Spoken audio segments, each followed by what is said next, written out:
Hello guys, আসসালামু আলাইকুম। তো কি বলবো দর্শকের উদ্দেশ্যে, তো পবিত্র রমজান মাস শুরু হয়ে গেছে। তো সকলের উদ্দেশ্যে জানাই পবিত্র রমজানের শুভেচ্ছা।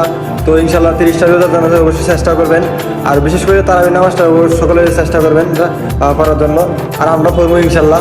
আমরা তো মাটিতে ঘোরাঘুরি করে ভিডিও করি, কি বলবো, আর মানুষ অনেক খারাপ মন্তব্য করে। যে পাশে আমার বন্ধু আছে, বন্ধু তুমি কিছু বলো গাইস। চায়না থেকে নিয়ে আসি ওরে, বুঝছেন, দেখেন চায়না থেকে আগত নিয়ে আসি। তো কিছু বলো গাইস রে। আমরা যখন মুসলমান করে জন্ম হয়েছি অবশ্যই তো রোজা রাখতে হবে। ঠিক আছে না? আল্লাহ যদি রাখা ইনশাল্লাহ রোজা রাখবো সবগুলাই। আইসত বিপদ যদি না আসে ইনশাল্লাহ রোজা রাখবো। আজ থেকে তো সেহরি খাইতে হইব। তো বন্ধু তুমি 30টা রোজা রাখতে পারো তো নাকি? ইনশাল্লাহ নিয়ত আছে। গত বছর তো রাখতে পারে না, একটা মানে 5 বার খাই আছো দিনে। গত বছর অসুস্থ ছিলাম তো তাই। আমার বন্ধুর জন্য সকলে দোয়া করবেন, সুস্থ ছিল এই বছর আল্লাহ তৌফিক দেন যান আর বেশি 30টা রোজার জন্য। আর বিশেষ করে তারাবি নামাজটা সকলেই পড়বেন, আমরা পড়ার চেষ্টা করবো। আর আমার একটা ইউটিউব চ্যানেল আছে, ওখান থেকে সবাই একটু ঘুরে আসবেন, সবুজ 9.0। তো সকলের উদ্দেশ্যে রিকোয়েস্ট একটাই, যে সবাই মানে চেষ্টা করবেন রোজার জন্য। আর তারাবি নামাজটা অবশ্যই পড়ার জন্য চেষ্টা করবেন।